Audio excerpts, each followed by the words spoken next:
Welcome to English Home. Have you ever learned a new English word in the morning and completely forgotten it at night? Or maybe you understand English videos, but when it's your turn to speak, your mind suddenly goes blank? Don't worry. You're not alone. Most English learners are trying to memorize single words one by one, but that's not how real English works. Exactly. Collocations are words that naturally go together. Native speakers don't build sentences word by word, they use ready-made word combinations. For example, we say, make money, but not do money. We say, take a shower, not make a shower. When you learn collocations, your brain remembers English more naturally. And today, Tom and I are going to teach you useful daily life collocations through real stories, funny examples, and natural conversations. Okay, Tina, let me ask you something. Have you ever met someone who studies English for years but still speaks very slowly? Oh, yes. Actually, my cousin was like that.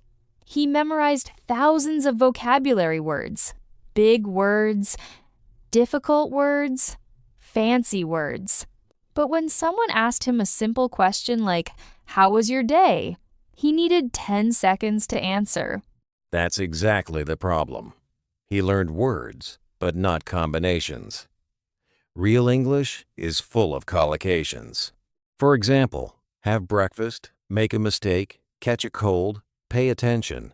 These combinations appear again and again in daily life. And here's something interesting. When children learn language, they don't memorize grammar books first. They hear patterns repeatedly. That's why collocations are powerful. Your brain loves patterns. Exactly. Okay, let's start with a real-life situation. Imagine this. It's Monday morning. Your alarm rings at 6 a.m. You feel tired. Your bed feels warm. And your brain says, 5 more minutes. But then reality hits. You quickly wake up early, take a shower, get dressed, and rush to work. Look at those collocations. Wake up early, take a shower, get dressed, rush to work. Native speakers use these every single day. And here's the important thing. If you learn these as complete chunks instead of single words, speaking becomes much easier because your brain stops translating. Exactly. Now let's talk about work and study life. I used to have a friend named Sarah. Every evening she planned to study English. She bought expensive notebooks, downloaded learning apps, watched motivational videos. But after 2 days, she gave up. Classic mistake. Did she make progress? Not really, because she spent more time planning than practicing.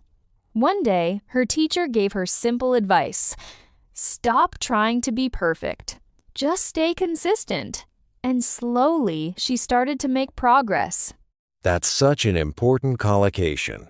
Make progress, not do progress.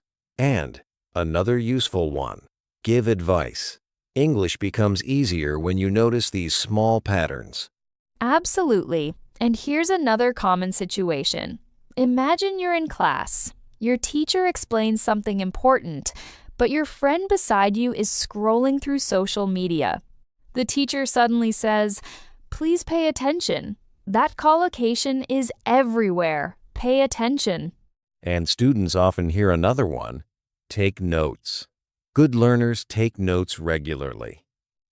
Actually, when I was learning a new language, I carried a tiny notebook everywhere. Whenever I heard a useful collocation, I wrote it down immediately.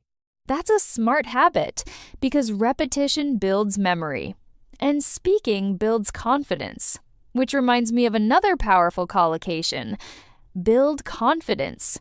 A lot of people wait until their English becomes perfect before speaking, but confidence doesn't come first. Practice comes first. That's true. You build confidence by making mistakes, not by avoiding them.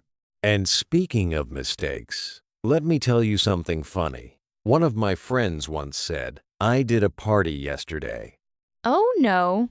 Exactly. The correct collocation is have a party. Everyone understood him, but it sounded unnatural. That's why collocations matter. They make your English sound smooth and natural. And sometimes one wrong collocation changes the whole feeling of a sentence. For example, strong rain sounds strange. Native speakers say heavy rain. English is funny sometimes. Very funny. Now let's talk about emotions.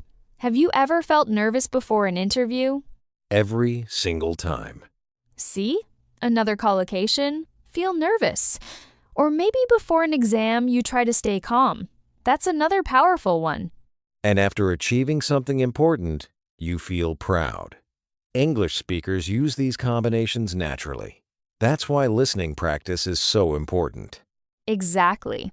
The more you listen, the more these patterns enter your brain automatically. Now, here's a deep truth for English learners. Many people waste time searching for secret methods, but fluency is not magic. Fluency comes from repetition, consistency, and daily exposure. Yes, even 20 minutes a day can change your English completely over time.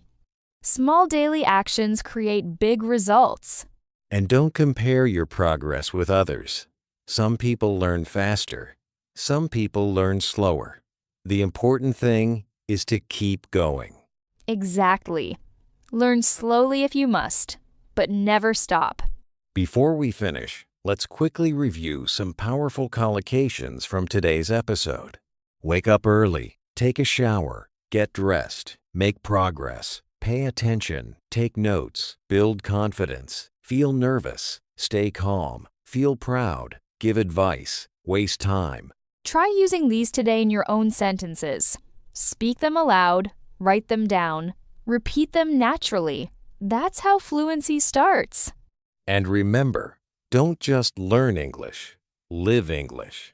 If you enjoyed this episode, subscribe to English Home and stay inspired every day. And comment below. Which collocation do you use most often in daily life? Thanks for listening. See you in the next episode of English Home.